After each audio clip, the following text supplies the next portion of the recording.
Kita akan menyaksikan bahwa Yahweh tidak terus menjadi Tuhan pembebasan yang kejam dan keras, meskipun mitos itu penting dalam ketiga agama monoteistik. Tampaknya cukup mengherankan bahwa orang Israel kemudian mentransformasinya hingga berbeda sama sekali, menjadi simbol transendensi dan kasih sayang. Namun, kisah pembebasan yang berlumur darah itu terus mengilhami konsepsi yang berbahaya tentang Tuhan dan teologi yang syarat dendam. Kita akan menyaksikan bahwa pada abad ke-7 sebelum Masehi, penulis tradisi Deuteronomis akan menggunakan mitos tua itu untuk mengilustrasikan teologi keterpilihan yang menakutkan. Teologi inilah yang pada berbagai masa telah memainkan peran menentukan dalam sejarah ketiga agama itu. Seperti halnya semua gagasan manusia, ide tentang Tuhan bisa dieksploitasi dan disalahgunakan. Mitos tentang umat pilihan atau pilihan Tuhan sering mengilhami teologi kesukuan yang picik sejak era Deuteronomis hingga era fundamentalisme Yahudi, Kristen, dan Muslim yang sedihnya masih menyebar pada masa kita sekarang ini. Namun, Deuteronomis juga melestarikan interpretasi mitos pembebasan yang sama kuat tetapi berpengaruh lebih positif dalam sejarah monoteisme, yakni yang berbicara tentang Tuhan sebagai pembela pihak yang lemah dan tertindas. Dalam Ulangan 26, kita menemukan apa yang mungkin merupakan interpretasi awal terhadap kisah pembebasan sebelum dituliskan dalam narasi J dan E. Orang Israel diperintahkan untuk mempersembahkan panen pertama mereka kepada para rahib Yahweh dan memberikan penegasan berikut. Bapakku dahulu seorang Aram. Ia pergi ke Mesir dengan sedikit orang saja dan tinggal di sana sebagai orang asing. Tetapi di sana ia akan menjadi suatu bangsa yang besar, kuat, dan banyak jumlahnya. Ketika orang Mesir menganiaya dan menindas kami dan menyuruh kami melakukan pekerjaan yang berat, maka kami berseru kepada Tuhan, Allah nenek moyang kami. Lalu Tuhan mendengar suara kami dan melihat kesengsaraan dan kesukaran kami dan penindasan terhadap kami. Lalu Tuhan membawa kami keluar dari Mesir dengan tangannya yang kuat dan lengan yang teracung, dengan kedahsyatan yang besar dan dengan tanda-tanda serta mukjizat-mukjizat. Ia membawa kami ke tempat ini, ke Kanaan, dan memberikan kepada kami tempat ini, suatu negeri yang berlimpah-limpah susu dan madunya. Oleh sebab itu, di sini aku membawa hasil pertama dari bumi yang telah kau berikan kepadaku, ya Tuhan. Tuhan yang telah mengilhami pemberontakan kelompok petani pertama dalam sejarah adalah Tuhan revolusi. Dalam ketiga agama, Dia telah mengilhami cita-cita keadilan sosial. Meskipun harus dikatakan bahwa orang Yahudi, Kristen, dan Muslim acap kali gagal meraih cita-cita ini dan bahkan telah mentransformasinya menjadi Tuhan status quo. Orang Israel menyebut Yahweh, Tuhan nenek moyang kami, meskipun tampak bahwa Dia merupakan ilah yang berbeda dari El, Tuhan tertinggi Kanaan yang disembah oleh para patriark. Dia mungkin telah menjadi Tuhan orang lain sebelum menjadi Tuhan Israel. Dalam penampakan pertamanya kepada Musa, Yahweh berulang-ulang menegaskan dan dengan panjang lebar bahwa Dia benar-benar merupakan Tuhan Abraham, meskipun pada awalnya Dia disebut El Shaddai. Penegasan ini mengabadikan gema debat pertama tentang identitas Tuhan Musa. Telah disinggung bahwa Yahweh pada awalnya merupakan dewa para prajurit, dewa gunung berapi, dewa yang disembah di Midian, sebuah kawasan yang kini disebut Yordania. Kita takkan pernah tahu di mana orang Israel menemukan Yahweh, jika Dia benar-benar merupakan ilah yang sama sekali baru. Lagi-lagi, ini akan menjadi persoalan yang sangat penting bagi kita pada masa sekarang. Tetapi tidak demikian halnya bagi para penulis biblikal. Di zaman antik pagan, dewa-dewa sering digabungkan dan disatukan, atau dewa-dewa di satu kawasan dipandang identik dengan dewa kawasan lain. Yang dapat kita yakini adalah bahwa apapun sumbernya, peristiwa pembebasan telah membuat Yahweh menjadi Tuhan Israel yang definitif, dan bahwa Musa mampu meyakinkan orang Israel bahwa dia sungguh-sungguh satu dan sama dengan El, Tuhan yang dicintai oleh Abraham, Ishak, dan Yakub. Apa yang disebut sebagai teori Midianite, yakni bahwa Yahweh pada dasarnya adalah Tuhan bagi orang-orang Midian, biasanya didiskreditkan pada masa sekarang. Tetapi di Midianlah Musa pertama kali melihat Yahweh. Dapat diingat lagi bahwa Musa terpaksa meninggalkan Mesir karena telah membunuh seorang penduduk Mesir yang didapatinya tengah menyiksa seorang budak kebangsaan Israel. Musa mencari perlindungan di Midian, lalu menikah di sana. Ketika sedang mengembalakan domba milik mertuanya, dia melihat seberkas cahaya aneh. Serumpun semak tampak menyala tapi tidak terbakar. Saat dia mendekat untuk menyelidiki, Yahweh memanggil namanya dan Musa menyahut, "Aku di sini." Jawaban setiap nabi Israel ketika bertemu muka dengan Tuhan yang menghendaki perhatian dan kesetiaan total. "Janganlah datang dekat-dekat, tinggalkan kasutmu dari kakimu, sebab tempat di mana engkau berdiri itu adalah tanah yang kudus." Lagi ia berfirman, "Akulah Allah ayahmu, Allah Abraham, Allah Ishak, dan Allah Yakub." Lalu Musa menutup mukanya karena ia takut memandang Allah. Meskipun penegasan yang pertama adalah bahwa Yahweh sesungguhnya merupakan Allah Abraham, ini jelas-jelas merupakan ilah yang sangat berbeda dari yang pernah duduk dan makan bersama Abraham layaknya seorang sahabat. Dia menginspirasikan rasa takut dan mempertegas jarak. Ketika Musa menanyakan nama dan jati dirinya, Yahweh menjawab dengan sebuah permainan kata yang, sebagaimana akan kita saksikan, membingungkan para monoteis selama berabad-abad. Alih-alih secara langsung mengungkapkan namanya, dia menjawab, "Aku adalah aku." Apa yang dia maksud? Dia tentunya tidak bermaksud, sebagaimana ditegaskan para filosof kemudian, bahwa dia adalah wujud yang ada dengan sendirinya. Bangsa Ibrani tidak memiliki dimensi metafisikal semacam itu pada tahap ini, dan baru sekitar 2000 tahun kemudian hal itu diperoleh. Tuhan tampaknya memaksudkan sesuatu yang lebih langsung. Asher adalah sebuah idiom Ibrani untuk mengungkapkan kesamaran yang disengaja. Ketika Alkitab menggunakan frase seperti "mereka pergi kemana mereka pergi", itu artinya saya sama sekali tidak tahu kemana mereka pergi. Jadi ketika Musa bertanya siapa gerangan dia, Tuhan menjawab, "Jangan pikirkan siapa aku, atau pikirkan dirimu sendiri."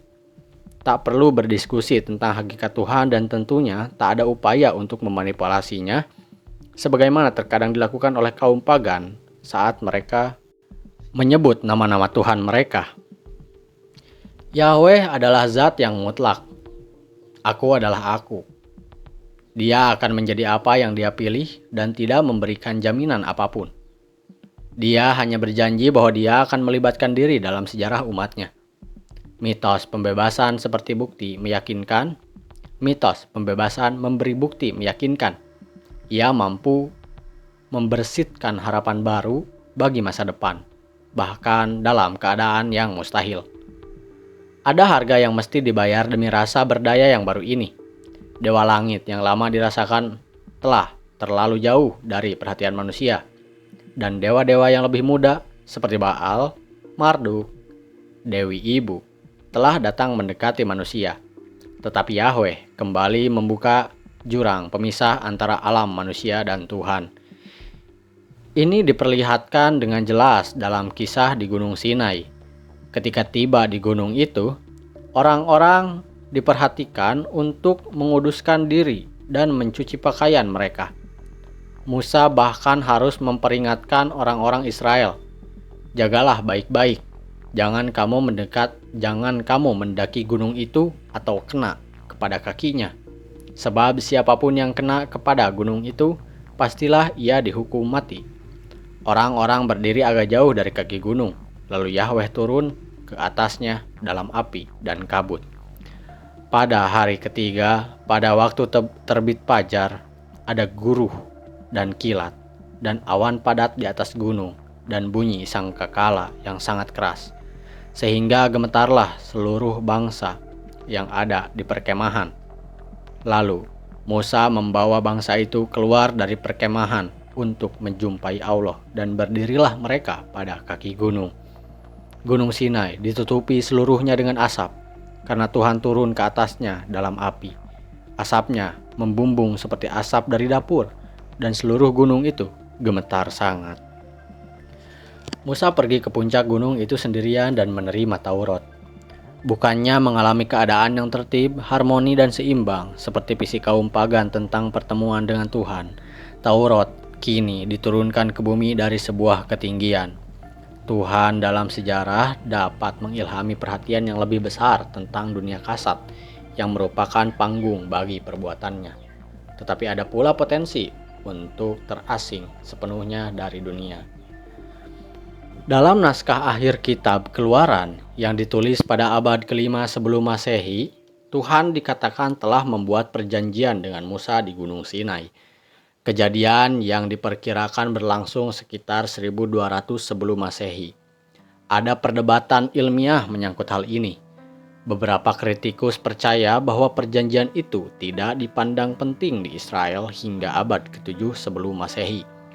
Akan tetapi, terlepas dari waktu kejadiannya, gagasan tentang adanya perjanjian itu mengatakan kepada kita bahwa pada saat itu orang Israel belum menjadi monoteis, karena perjanjian semacam itu hanya bermakna dalam latar politeistik. Orang Israel tidak percaya bahwa Yahweh, Tuhan Sinai, adalah satu-satunya Tuhan, tetapi bersumpah dalam perjanjian mereka bahwa mereka akan mengabaikan semua Tuhan lain dan hanya akan menyembah kepadanya. Sangat sulit menemukan sebuah pernyataan monoteistik dalam keseluruhan Pentateuch. Bahkan 10 perintah yang diwahyukan di gunung menyeratkan penerimaan keberadaan Tuhan-Tuhan lain. Jangan ada padamu Allah lain di hadapanku. Menyembah satu Tuhan merupakan langkah yang belum pernah ada sebelumnya. Firaun Mesir, Akhenaton, telah berupaya menyembah dewa matahari saja dan mengabaikan ilah-ilah tradisional Mesir lainnya. Tetapi, kebijakannya segera dibalik oleh penerusnya. Mengabaikan sumber potensial mana dianggap sebagai tindakan yang jelas-jelas bodoh. Dan sejarah Israel selanjutnya memperlihatkan bahwa mereka sangat enggan untuk meninggalkan kultus terhadap ilah-ilah lain. Yahweh telah membuktikan keunggulannya dalam perang, tetapi dia bukanlah dewa kesuburan. Ketika bermukim di Kanaan, orang Israel secara instinktif beralih memuja Baal, penguasa Kanaan, yang telah membuat tumbuhnya tanaman-tanaman sejak zaman yang tak mungkin lagi dapat diingat. Para nabi mengingatkan agar orang Israel tetap menempati janji. Namun sebagian besar dari mereka terus menyembah Baal, Asyera, dan Anat dalam cara tradisional. Alkitab memang menyatakan kepada kita bahwa ketika Musa berada di Gunung Sinai, sebagian orang kembali kepada agama pagan kuno Kanaan. Mereka membuat patung sapi emas, gambaran tradisional Tuhan El, dan menyelenggarakan ritual kuno di hadapannya. Penempatan insiden ini dalam kesejajaran yang menyolok dengan pewahyuan di Gunung Sinai bisa merupakan upaya para editor Pentateuch untuk menunjukkan adanya perpecahan tajam di Israel. Nabi-nabi seperti Musa menyebarkan agama Yahweh yang mulia. Tetapi kebanyakan orang Israel menginginkan ritus-ritus lama dengan visi kesatuan holistik antara dewa-dewa, alam, dan manusia. Sungguh pun demikian, orang Israel telah berjanji untuk menjadikan Yahweh satu-satunya Tuhan mereka setelah pembebasan mereka dari Mesir. Dan para nabi tentu akan kembali mengingatkan mereka akan perjanjian ini dalam beberapa tahun kemudian. Mereka telah berjanji untuk menyembah Yahweh saja sebagai Elohim mereka. Dan sebagai imbalannya, Yahweh berjanji mereka akan dijadikan umat pilihannya yang akan menikmati perlindungan istimewa. Yahweh telah memperingatkan bahwa jika mereka melanggar perjanjian ini, Dia akan menghancurkan mereka tanpa ampun. Bagaimanapun, orang Israel telah menerima perjanjian itu. Dalam kitab Yosua, kita temukan apa yang mungkin merupakan naskah awal mengenai penerimaan perjanjian antara Israel dan Tuhannya. Perjanjian itu merupakan fakta formal yang sering digunakan dalam politik Timur Tengah untuk mempersatukan dua pihak. Susunannya sudah ditetapkan. Naskah perjanjian itu dimulai dengan memperkenalkan raja sebagai mitra yang lebih kuat, dan kemudian akan melacak sejarah hubungan antara kedua belah pihak hingga masa sekarang. Pada bagian akhir, naskah itu menyebutkan ketetapan, syarat-syarat, dan hukuman yang akan diberlakukan jika sumpah setia diabaikan.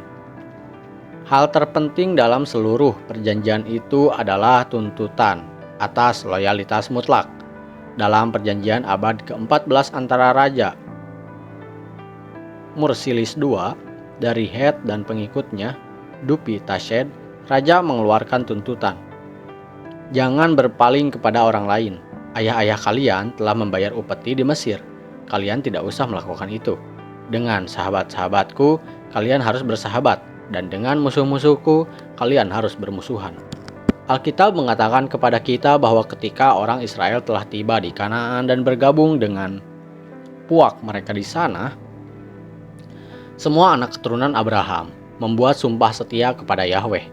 Upacara tersebut dipimpin oleh pengganti Musa, Yosua, yang mewakili Yahweh. Perjanjian itu mengikuti pola tradisional. Yahweh diperkenalkan, pertemuannya dengan Abraham, Ishak, dan Yakub diceritakan kembali, dikisahkan pula tentang peristiwa pembebasan. Akhirnya, Yosua menetapkan syarat-syarat perjanjian dan menuntut penegasan formal orang Israel yang tengah berkumpul di tempat itu. Oleh sebab itu, takutlah kepada Tuhan dan beribadahlah kepadanya dengan tulus, ikhlas, dan setia. Jauhkanlah Allah yang kepadanya nenek moyangmu telah beribadah di seberang sungai Efrat dan di Mesir. Dan beribadahlah kepada Tuhan.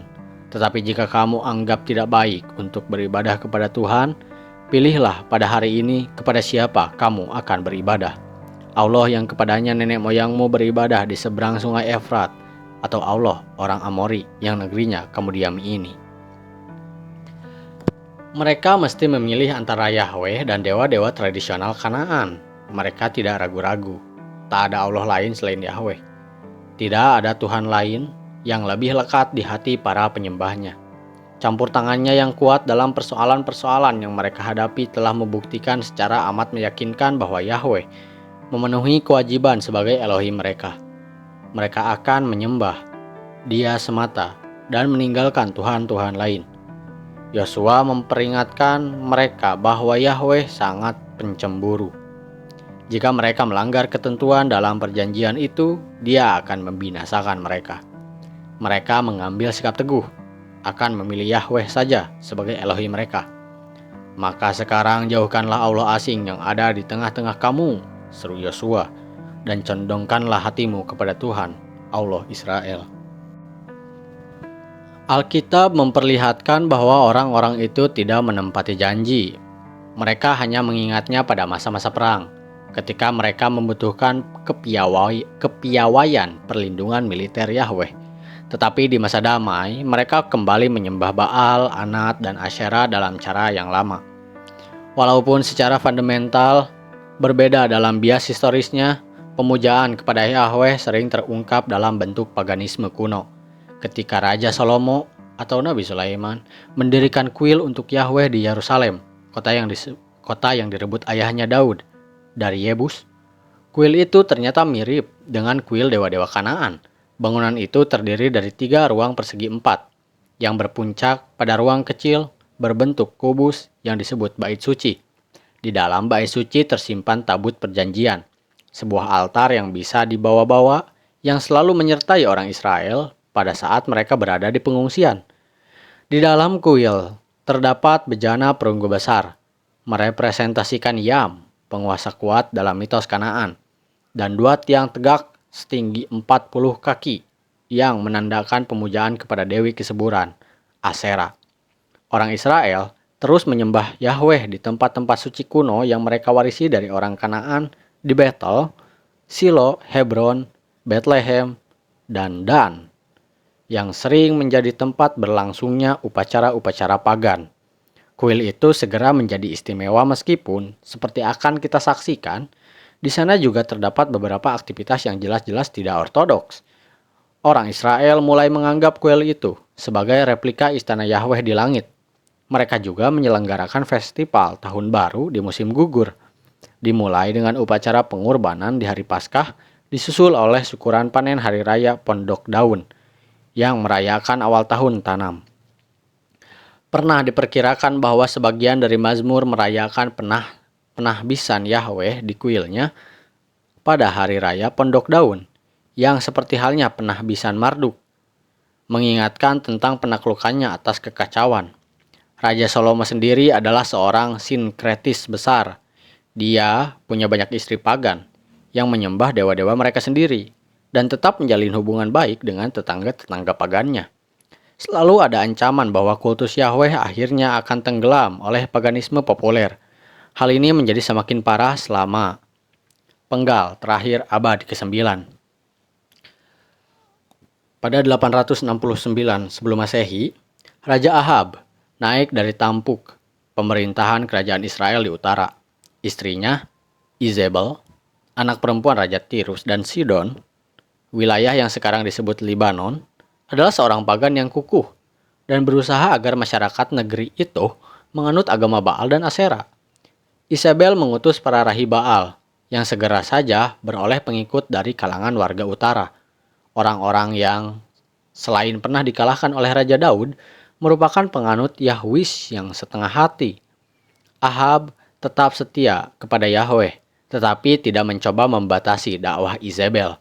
Namun, tatkala kekeringan melanda kawasan itu menjelang akhir pemerintahannya, seorang nabi bernama Elia, yang artinya Yahweh Allahku, mulai mengembara ke seluruh pelosok negeri, berpakaian mantel bulu dan kain pinggang yang terbuat dari kulit. Dia mengancam ketidaksetiaan kepada Yahweh dan menentang Raja Ahab serta rakyat negeri itu untuk mempersaingkan Yahweh dengan Baal di Gunung Karmel. Di hadapan 450 nabi agama Baal, Elia berkata, "Berapa lama lagi kalian berlaku timpang dan bercabang hati?" Lalu dia minta diambilkan 2 ekor lembu jantan, seekor untuk dirinya dan seekor lagi untuk para penyeru agama Baal. Kedua sapi itu akan diletakkan di atas 2 buah altar. Mereka akan berdoa kepada Tuhan masing-masing dan menyaksikan mana di antara keduanya yang mengirim api dari langit untuk menghanguskan apa yang dikurbankan. "Setuju," teriak hadirin. Para nabi Baal memanggil namanya dari pagi sampai tengah hari, melakukan tarian memutari altar, bersorak dan melukai diri sendiri dengan pedang dan lembing. Namun tidak ada suara, tidak ada yang menjawab. Elia mencemooh, "Panggillah lebih keras, panggillah lebih keras," teriaknya. "Bukankah dia Allah? Mungkin ia merenung, mungkin ada urusannya, mungkin ia berpergian, barangkali ia tidur dan belum terjaga." Tidak ada yang terjadi, tidak ada suara, tidak ada yang menjawab, tidak ada tanda perhatian. Kini tiba giliran Elia. Orang-orang berkerumun mengelilingi altar Yahweh. Ketika Elia menggali sebuah parit, mengintari altar, dan mengisinya dengan air untuk membuat api lebih sulit menyala. Kemudian Elia memanggil Yahweh. Sekonyong-konyong, tentu saja api menyebar dari langit, menghanguskan altar dan lembu jantan, bahkan mengeringkan air di dalam parit. Orang-orang bersujud. "Yahweh adalah Tuhan," teriak mereka. "Yahweh adalah Tuhan." Namun Elia bukanlah pemenang yang ramah. "Tangkap nabi-nabi Baal. Tangkap nabi-nabi Baal," titahnya. Tak seorang pun dikecualikan. Dia giring mereka ke lembah terdekat dan menyembelih mereka di sana. Paganisme biasanya tidak memaksakan dirinya kepada orang lain. Izebel adalah pengecualian yang menarik, sebab senantiasa tersedia ruang bagi Tuhan lain di kuil bersama yang sudah ada. Peristiwa-peristiwa mistis kuno ini memperlihatkan bahwa sejak awal Yahwisme menghendaki tekanan keras dan penyangkalan terhadap kepercayaan lain. Sebuah fenomena yang akan kita analisis secara lebih terperinci dalam bab berikutnya. Setelah pembunuhan itu, Elia mendaki ke puncak Gunung Karmel dan duduk berdoa dengan kepala tertunduk di antara kedua lututnya, memerintahkan pelayannya untuk mengamati ke arah laut. Akhirnya dia menyampaikan berita tentang segumpal awan, kira-kira seukuran telapak tangan seorang laki-laki, yang timbul dari laut. Elia memerintahkannya pergi untuk memperingatkan Raja Ahab agar segera kembali pulang sebelum hujan mencegahnya. Nyaris berbarengan dengan saat dia mengucapkan itu, langit menggelap karena awan mendung menyelimutinya dan hujan turun sangat keras. Elia bersegera mengikat pinggangnya dan berlari mendahului kencana Ahab. Dengan mengirim hujan, Yahweh telah menyerap fungsi Baal, dewa badai, untuk membuktikan bahwa dia sama efektifnya dalam soal kesuburan maupun perang. Khawatir akan akibat dari tindakannya melakukan pembunuhan terhadap nabi-nabi Baal, Elia mengundurkan diri ke semenanjung Sinai dan berlindung di pegunungan tempat Tuhan menampakkan dirinya kepada Musa. Di sana dia mengalami teofani yang memanifestasikan spiritualitas baru bagi para pengikut Yahweh. Dia diperintahkan berdiri di celah sebuah batu besar untuk melindungi dirinya dari pengaruh yang suci. Maka Tuhan lalu, angin besar dan kuat yang membelah gunung-gunung dan memecah bukit-bukit batu, mendahului Tuhan. Tetapi tidak ada Tuhan dalam angin itu. Dan sesudah angin itu datanglah gempa. Tetapi tidak ada Tuhan dalam gempa itu. Dan sesudah gempa itu datanglah api. Tetapi tidak ada Tuhan dalam api itu. Dan sesudah api itu datanglah bunyi angin sepoi-sepoi biasa. Segera sesudah Elia mendengarnya, ia menyelubungi mukanya dengan jubahnya. Tidak seperti dewa-dewa pagan, Yahweh tidak berada dalam kekuatan alam apapun, tetapi dia ada di dalam alam yang lain. Dia dialami dalam semilir angin yang nyaris tak terasa, dalam paradoks keheningan yang riuh.